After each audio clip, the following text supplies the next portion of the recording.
Side की तरफ बाहर मत रहो, अंदर की तरफ।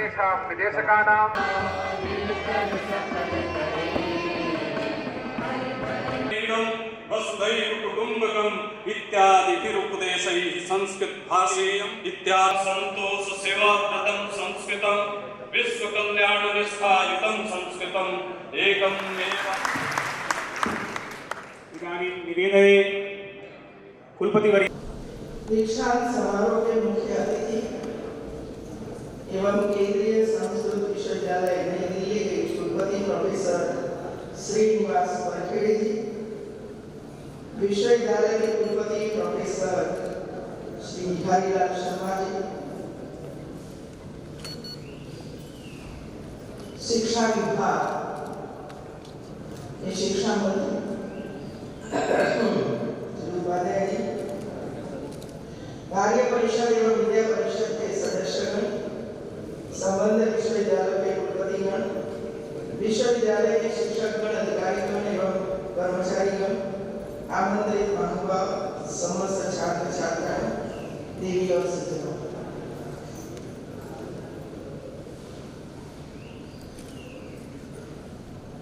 मुझे आज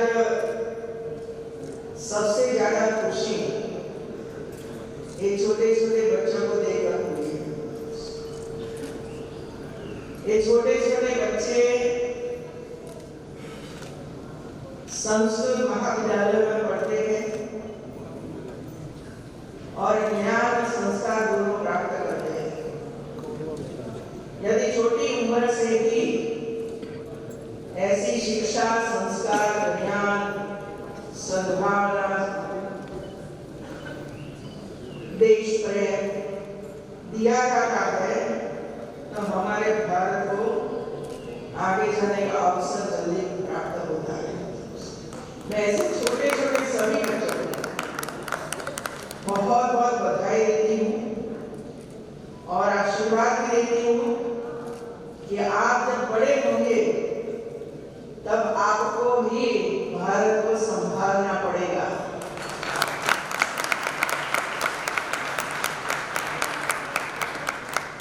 आजादी का 100 साल पूरा होगा तब तो शायद हमारे से तो हमने से तो कोई होगा ही नहीं, कोई होगा नहीं, जो होगा तो वे ही, ये छोटे बच्चे ही हैं और उनको ये अवसर प्राप्त होगा जब भारत के आजादी को 100 साल पूरा हुआ होगा और एक विकसित राष्ट्र के रूप में भारत को देखा।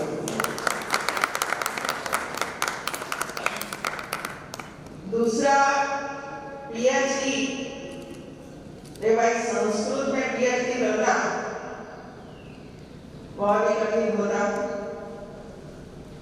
और इसमें हमारी महिलाएं काफी थी पीएचडी में। तो मैंने जरा हंसते हंसते कहा कि भाई घर में तो संस्कृत में मत बोलना, सासू के साथ यदि कोई गड़बड़ी हो गई तो हिंदी में बोल देना, संस्कृत में बोल देना।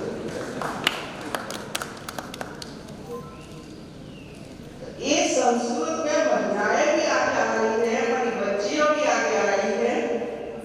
तो मैंने पूछा हमारे संस्कृत पंडितों को कि क्या है संस्कृत, अब ये संख्या बढ़ रही है कि कम हो रही है संस्कृत? उन्होंने बहुत ही सकारात्मक जवाब दिया कि महिलाओं की संख्या बढ़ रही है, लड़कियों की संख्या बढ़ रही है और विदेशों से काफी छात्र संस्कृत पढ़ने के लिए आ रहे हैं। ये हमारी ज्ञान परंपरा जब विश्व में जा रही है, हमें खुशी मिलती है। एक और सुझाव मैंने दिया है मित्रों, जब भी कोई भी कार्यक्रम हो, यूनिवर्सिटी का हो या यूनिवर्सिटी में किसी और का हो या का सबसे आगे छात्रों को ही रखना चाहिए और छात्र अच्छी तरह से संचालन वगैरह करें तो मुझे लगता है कि वे लोग भी सीखने के लिए तैयार हो जाएंगे और अच्छी तरह से वो पूरा आयोजन करेंगे। मैंने देखा जब बच्चों के हाथ में, छात्र छात्राओं के हाथ में आयोजित करने का अवसर मिलता है, तब हमारे से भी अच्छे आयोजन करते हैं। हमें ये नहीं भूलना चाहिए, क्योंकि अभी सोच बदल गई है, नए नए आविष्कार हो रहे हैं, टेक्नोलॉजी के माध्यम से भी अच्छा काम करते हैं। हमारे समय में तो कोई कंप्यूटर ही नहीं था, कुछ नहीं था। अब कंप्यूटर आ गया तो जिसकी उम्र 50-55 हो गई है, उनको तो काफी परेशानी है। मैं देख रही हूँ सभी यूनिवर्सिटियों में, सभी में देख रही हूँ। और इसी वजह से मैंने सभी यूनिवर्सिटियों में कहा, पारदर्शिता से आप रिक्रूटमेंट करिए और पूरे भारत या तो भारत बाहर से भी लड़के लड़कियां होनहार है तो उनको ये अवसर प्राप्त होगा, तो यूनिवर्सिटी का लेवल बदल जाएगा, यूनिवर्सिटी का लेवल बदल जाएगा। ये तो काशी है, बनारस है, न्याय और अध्यात्म की ये भूमि है। संपूर्ण संस्कृत विश्वविद्यालय वाराणसी के 41वें दीक्षांत समारोह के अवसर पर मैं सभी को बहुत बहुत बधाई देती हूँ, जिसको भी आज अवार्ड प्राप्त हुआ है।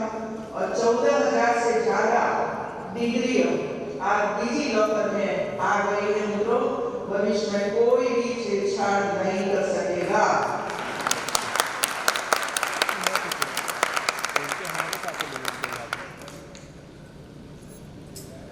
क्योंकि पिछले 3-4 साल से मैं दीक्षांत समारोह में आती हूँ, काफी कुछ मैंने सुना है, देखा है, लेकिन अभी चेंज करना ही पड़ेगा। अभी पीएचडी की जितनी डिग्रियां हैं वो भी अपलोड हो जाएगी इसमें। और एक स्टूडेंट्स को क्या चाहिए यूनिवर्सिटी से, ये सब आपको ऑनलाइन ही मिलेगा, आप डाउनलोड करके ले लेना। यूनिवर्सिटी तक पहुंचने की कोई आवश्यकता नहीं है। इसी तरह पूरे उत्तर प्रदेश में ये काम हो रहा है। दीक्षांत समारोह में मुख्य अतिथि के रूप में उपस्थित केंद्रीय संस्कृत विश्वविद्यालय नई दिल्ली के कुलपति प्रोफेसर श्रीनिवास बरखेड़ी का मैं स्वागत एवं अभिनंदन करती हूँ। प्रोफेसर श्रीनिवास बरखेड़ी, जिन्हें संस्कृत कॉम्प्यूटेशनल भाषा विज्ञान के क्षेत्र में बड़े पैमाने पर काम किया। आप संस्कृत शिक्षा, शास्त्र, संस्कृत के लिए ई-भंडार, शतस्त्र की अनुसंधान पद्धति और भाषा दर्शन के साथ ज्ञान की पारंपरिक प्रणालियों और आधुनिक सोच के बीच संवाद पर काम कर रहे हैं। मुझे आशा है कि आपका यह कार्य संस्कृत भाषा की उन्नति एवं उन्नयन में महत्वपूर्ण भूमिका निभाएगा। मुझे यह भी विश्वास है कि आप द्वारा दिया गया दीक्षांत उद्बोधन हमारे विद्यार्थियों को अवश्य प्रेरित करेगा। मित्रों, मैंने पूछा और उन्होंने काफी कुछ मुझे बताया है, और इससे मुझे ज्यादा खुशी हुई कि सेंट्रल यूनिवर्सिटी को सहाय करने के लिए तैयार है। आप उनके ऊपर जो हमारे यहाँ नहीं है और जहाँ है वहां से प्राप्त करने में कोई हिचकिचाहट नहीं होनी चाहिए। एक यूनिवर्सिटी ने ये अच्छा काम किया है तो हमें तुरंत इसका स्वीकार करके हमारी यूनिवर्सिटी और कॉलेजों में तुरंत कर देना चाहिए। सभी विद्यार्थी भाई बहनों को जो आज उपाधि प्राप्त की है, इस सभी भाई बहनों को, छात्र छात्राओं को मैं बहुत बहुत बधाई देती हूँ। मित्रों, सबसे पहले आप अपने माता पिता को प्रणाम कर देना। उनके प्रयास एक वहां तक आप पहुंचे। मैंने अभी एक लड़की को पूछा कि संस्कृत क्यों पसंद किया, गुरुकुल में जाने का कारण क्या है, उसने जवाब अच्छा दिया। और फिर मैंने पूछा माता क्या करती है, तो गृहिणी है। पिता क्या करते हैं, तो उन्हें कई रिक्शा चलाते हैं। अब सोचिए मित्र,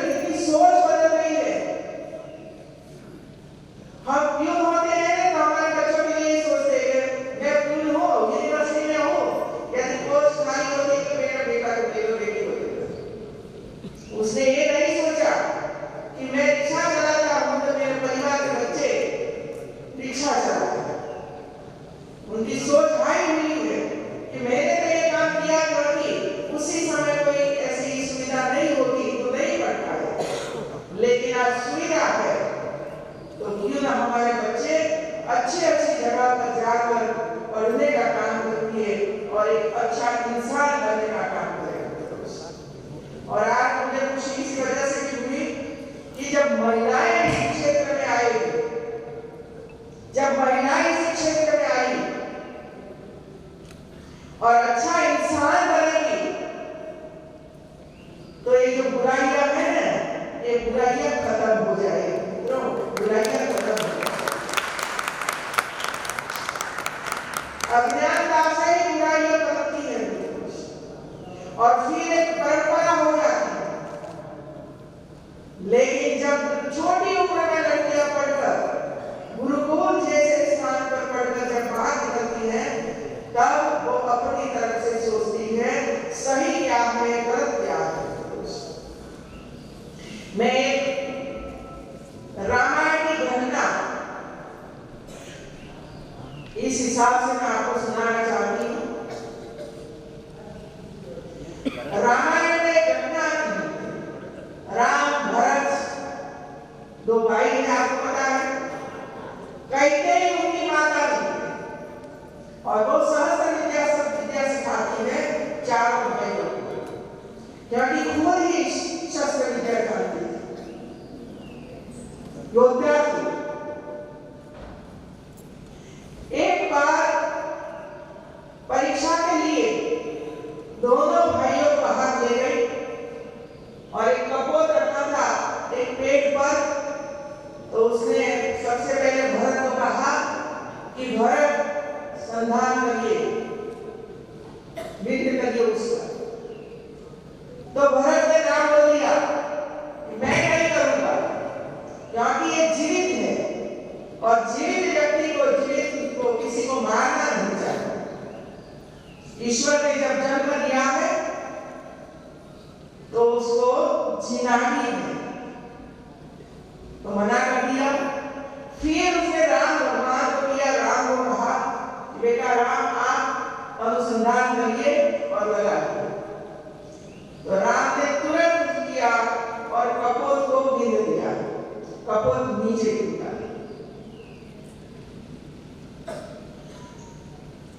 कैकेयी ने भरत को पूछा कि आपने क्यों नहीं किया है? तो उसने यही जवाब दिया, माँ एक जीवित है और जीवित को मैं नहीं मारूंगा। मेरी परीक्षा के लिए आप जीवित व्यक्ति को मारने के लिए मुझे बताते हो तो ये काम मैं नहीं करूंगा। राम को पूछा कैकेयी जी ने कि बेटा राम बोलो आपने क्यों किया? तो राम ने कहा कि माँ जो आदेश देती है वो कहीं गलत नहीं होता, कभी गलत नहीं। हमारा कर्तव्य है माँ का आदेश का पालन करना और मैंने पालन किया, क्योंकि माता बच्चों के लिए क्या सही है क्या गलत है ये सोच कर ही आदेश करती है। और इसी वजह से मैंने अनुसंधान किया। फिर कैकेयी दोनों को लेकर जहां कपोत नीचे पड़ा हुआ था वहां पहुंची। तो दूर से जब भरत ने देखा तो ये बोला कि अरे माँ वो तो जीवित नहीं है, उनको तो लहू भी नहीं निकला है, वो तो प्लास्टिक का है। तो कैकेयी ने कहा और भरत ने कहा कि माँ मैंने आपका आदेश का पालन नहीं किया, मैं समझ नहीं पाया।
ऐसे किताबों कभी भी जिंदगी में भूलना नहीं चाहिए। तो और जब मैं वृद्धाश्रम देखती हूँ ना, तब मुझे लगता है कि हमारी शिक्षा क्या है, क्या सही में हमने शिक्षा प्राप्त की है।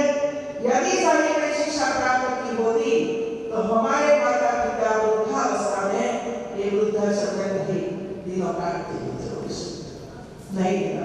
इसी वजह से संकल्प करिए, संकल्प करिए, हमारी जो भी स्थिति हो, लेकिन माता पिता कभी भी वृद्धाश्रम में नहीं जाएंगे, हम उसका पालन पोषण करेंगे। वो ही सही शिक्षा है, वही सही।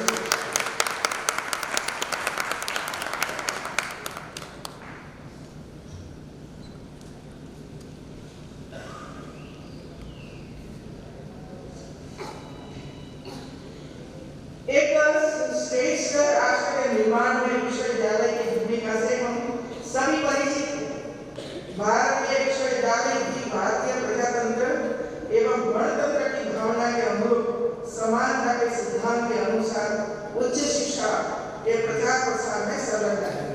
उच्च शिक्षा का प्रयोजन यह भी है कि विद्यार्थी जाति, धर्म, समुदाय आदि की संकीर्णताओं से मुक्त हो तथा योग्यता एवं गुणवत्ता उनकी पहचान का आधार है।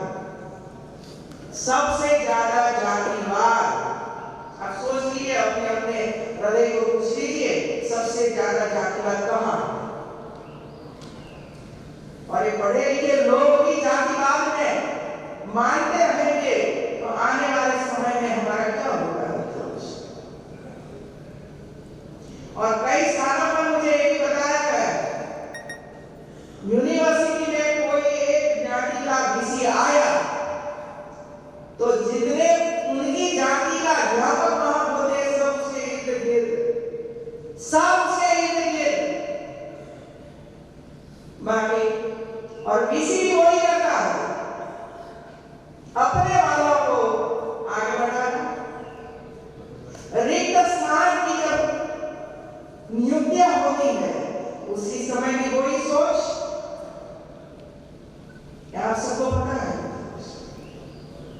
और इसी वजह से मैं आज ये जरूर कहूंगी कि पिछले 2 साल से जितनी यूनिवर्सिटियों में नियुक्तियां हुई है, कहीं भी गड़बड़ नहीं हुई है मित्रों, कहीं भी गड़बड़ नहीं। और वही होना चाहिए, वही होना चाहिए। आप सबकी सोच भी वही होनी चाहिए मित्रों। होनहार बच्चे हैं, वो जब अधिकार है उनका तब उनको ही मिलना चाहिए। ऐसे नहीं कि मेरा रह गया, उनका रह गया, उनका कर दो, उनका कर दो।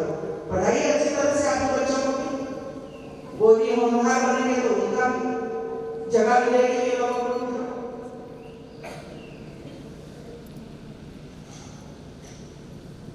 भारत को विश्व गुरु के रूप में पुनः प्रतिष्ठापित करने एवं भारतीय संस्कृति सभ्यता के महत्व से पूरे विश्व को परिचित कराने में संपूर्ण संस्कृत विश्वविद्यालय की भूमिका महत्वपूर्ण है। इस विश्वविद्यालय का इतिहास अत्यंत समृद्ध एवं ज्ञान के प्रकाश को पूरे विश्व तक फैलाने वाला 250 साल हो गया यूनिवर्सिटी। कितने प्रबुद्ध पंडित इधर से निकले हैं, प्रबुद्ध पंडित निकले हैं। अब आप रिसर्च करिए कि पिछले 10-15 साल में ऐसा क्या हुआ यूनिवर्सिटी में कि वो धीरे धीरे करके दबने लगी। यही हमारा काम है। जहां भी हमें बुराइयां दिखाई पड़ती है, वह सामूहिक प्रयास करके बुराइयों को खत्म करना पड़ेगा, तभी यूनिवर्सिटियां अच्छे रैंकिंग में जा सकती है। और हमारी सोच भी वही होनी चाहिए। यूनिवर्सिटी को आगे बढ़ाना मतलब छात्र छात्राओं में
संयुक्त प्रयास है।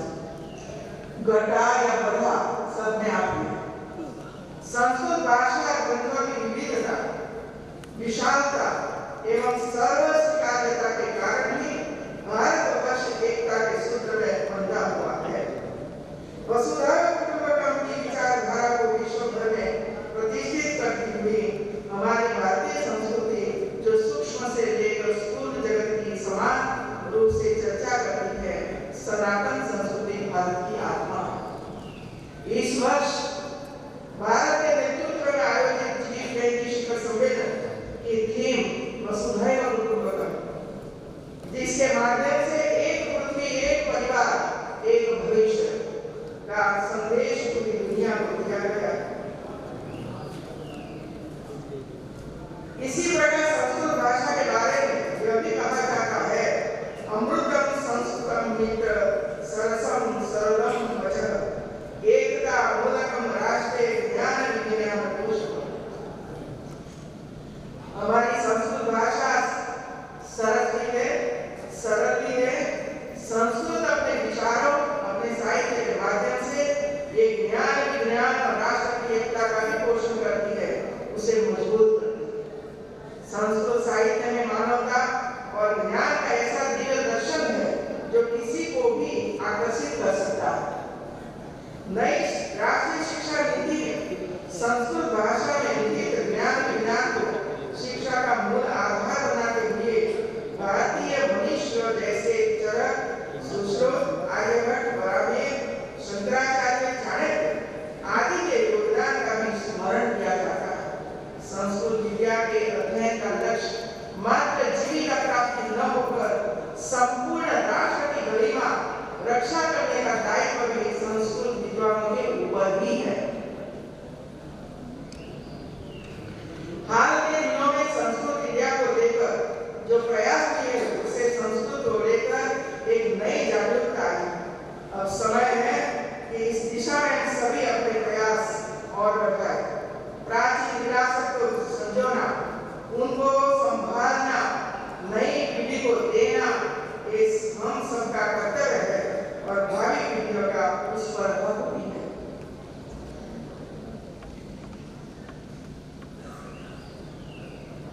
मेरा यह मानना है कि संस्कृत मात्र एक भाषा नहीं, भारतीय सभ्यता की जड़ है, हमारी प्राचीन परंपरा को गतिमान करने का एक मूल स्रोत है। इसके साथ ही समस्त भारतीय भाषाओं की पोषिका। संस्कृत ज्ञान के बिना किसी भी भारतीय भाषा में परिपूर्णता प्राप्त नहीं हो सकती। आज के अवसर पर मैं अपने विद्यार्थियों से कहना चाहूंगी, जब हम कुछ नया करेंगे, कुछ इनोवेशन करेंगे, कुछ ऐसा सूचित करेंगे जिससे समाज का हित हो और लोगों को जीवन आसान बने, तभी हमारी शिक्षा का उद्देश्य सार्थक होगा। आप सभी संस्कृत रूपी अमूल्य रत्न के उत्तराधिकारी, आप सभी को निष्ठा पूर्वक इसका संरक्षण और संवर्धन करने के लिए तत्पर रहना चाहिए। इसके साथ ही संस्था का द्वार छोड़कर अन्यत्र जाते समय आपको अपनी महान संस्कृति और सभ्यता पर भी गर्व अवश्य करना चाहिए। अभी मैंने अपने उद्बोधन में आज यहाँ उद्घाटित ऑनलाइन आभासी माध्यम के लैब का जिक्र किया। इस संदर्भ में मैं कहना चाहूंगी कि पूरी दुनिया में कक्षाओं में मूलभूत परिवर्तन हो रहे हैं। डिजिटल कक्षाएं तरीके बदल रही हैं, शिक्षक पढ़ा रहे हैं और छात्र सीख रहे हैं। आज के इंटरनेट, स्मार्टफोन और अन्य गैजेट्स के युग में डिजिटल कक्षा ज्ञान साझाकरण और प्रसार के क्षेत्र में एक तार्किक कदम है। परंतु हमें यह देखना चाहिए कि डिजिटल कक्षाएं शिक्षा की लागत कम करने, छात्रों के लिए गुणवत्तापूर्ण व्याख्यान देने और उच्च शिक्षा प्राप्त करने के इच्छुक अधिकतम छात्रों तक पहुंचने में कैसे मदद करती है। गतिशील और दुनिया के सर्वश्रेष्ठ संस्थान के बराबर होना चाहिए। भारत को महाशक्ति बनाने के लिए हमें सभी क्षेत्रों में उत्कृष्टता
महर्षि भारद्वाज का चित्र आज के अवसर पर करना चाहूंगी। वैदिक समय में महर्षि भारद्वाज बहुत ही सम्मानित ऋषि थे, जिनका आश्रम प्रयागराज में था, मतलब भारत में था। उन्होंने आयुर्वेद, जेनेटिक्स, मानव भ्रूण का विकास जैसे कई विषयों पर शोध कर अनेक संहिताओं की रचना की। महर्षि भारद्वाज की रचनाओं में से आज एक मॉडर्न साइंस की झलक मिलती है।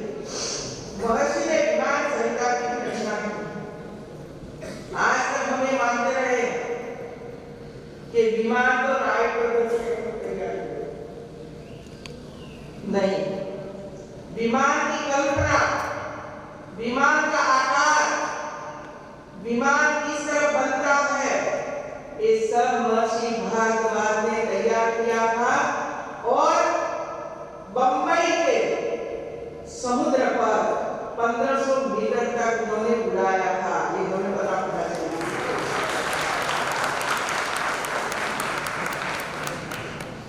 आप ढूंढ लीजिए, आप तो संस्कृति पंडित हो सब लोग, मेरे पास सब है, लेकिन शॉर्ट में मैं आपको कह रही हूँ।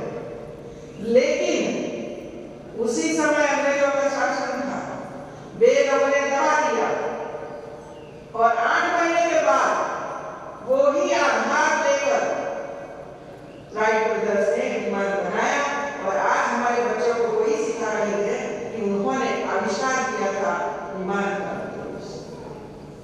रामायण में भी आता है, रामायण में उल्लेख है, महाभारत में भी उल्लेख है।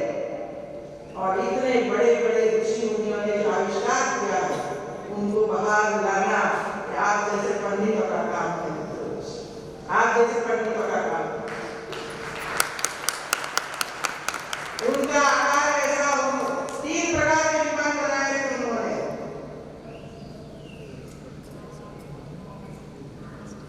विमानों की डिजाइन बनाई थी उन्होंने, जिसके बारे में अनुसंधान किया वेद में उसका स्पष्ट उल्लेख। उन्होंने मानवीय विमान, तांत्रिक विमान और कृतिका विमान, शकुन विमान, सुंदर विमान आदि का अनुसंधान किया। इसलिए ऋषि भारद्वाज को विमानन प्रौद्योगिकी के अग्रदूत के रूप में आज भी याद किया जाता है। विमानों पर उनके शोध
एक बार फिर मैं सभी हमारे छात्र छात्राओं को बहुत बहुत बधाई देती हूँ। आपको ये अवार्ड प्राप्त हुआ है और इसके साथ हमारे छोटे छोटे बच्चों को भी यूनिवर्सिटी की ओर से कुछ बुक्स वगैरह वगैरह दिया गया है और एक छोटे बच्चों ने भी एक विशाल समारोह देखा है और कुछ सोच कर विचार करके अपने अपने स्थान पर वो जाएंगे।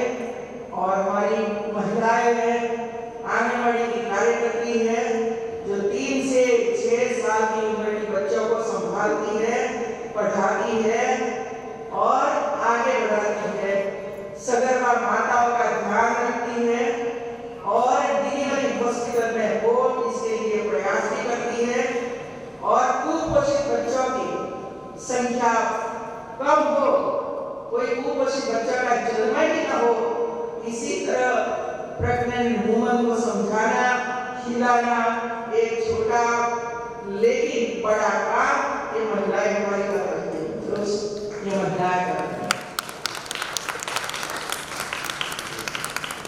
सुबह से शाम तक आंगनवाड़ी के बच्चों के साथ बैठना, बातें करना और बच्चे आते थे तो ऐसी स्थिति में आते थे कि भी हमें पता नहीं है, क्योंकि हम तो बड़े हो गए, यूनिवर्सिटी में बैठे, अच्छा सैलरी मिल रही है और इसी वजह से जो अच्छा बड़ा काम कर रहे हैं उनकी ओर हमारा ध्यान नहीं है। ये 5 आदमियों की तो यूनिवर्सिटी की ओर से जो किट दी गई है तो यूनिवर्सिटी को मैं बहुत बहुत धन्यवाद देती हूँ, बहुत बहुत धन्यवाद देती हूँ। केजी टू पीजी ये जब तक एक साथ नहीं रहेंगे तब तक बच्चों का विकास संभव नहीं है।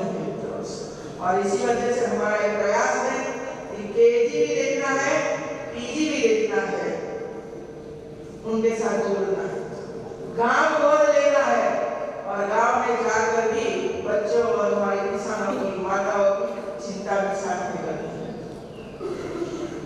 आज एक अच्छा रिजल्ट आ गया है उत्तर प्रदेश में 32 यूनिवर्सिटियां हैं, 32। इसमें से आज एक यूनिवर्सिटी छत्रपति शाहू महाराज यूनिवर्सिटी कानपुर को A++ प्राप्त हुआ है। ये सुंदर कार्य नहीं बजाना है, आपको भी A++ लाना है, संकल्प करिए, लाओगे? ये तो बैठे आप उनका करिए जरा, संकल्प करिए। सबका कमिटमेंट होना चाहिए, जिसको भी जो जिम्मेवारी दी है वो तन मन से ये काम करे। समय ज्यादा दे, ऐसा नहीं कि लेक्चर हो गया घर पे घर चले जाए, नहीं तो ठीक है, हमारे लिए ठीक नहीं। आपका दायित्व है, पढ़ाना भी है और नेक के लिए हमारे लिए काम करना है। जितनी यूनिवर्सिटी में A++ और A प्राप्त किया है वहां प्लेसमेंट कितना हुआ है आपको कल्पना नहीं होगी। लगभग 80% से ज्यादा बच्चों का प्लेसमेंट हो गया सिर्फ A++ के कारण, सिर्फ नेट के कारण। और इसी वजह से हमें ताकत है, जरा जागिए, आपको समय ज्यादा दीजिए यूनिवर्सिटी में। और मैंने देखा है यूनिवर्सिटी ने किस तरह काम किया, रात को 12 बजे तक यूनिवर्सिटी में बैठकर काम पूरा नहीं हुआ तब तक ये लोग बैठे। इसमें सिर्फ पुरुष ऐसा नहीं था, महिलाएं भी थी इसमें। घर में 2 बच्चे बाहर ताला लगा कर आती थी, भोजन बाहर रख कर आती थी, बच्चों को समझाती थी मैं रात को 10 बजे आऊंगी, आप शांति से खा लीजिए। प्रेग्नेंट वुमन भी इसका काम करती थी और 9 महीना हो और वो वहां बैठकर काम करे, मैं तो उनको धन्यवाद देती हूँ, तो वैसे नहीं हो पाएगा। तो इसी तरह तन मन से आपको काम करना है और A++ लाकर ही रहना है, ये संकल्प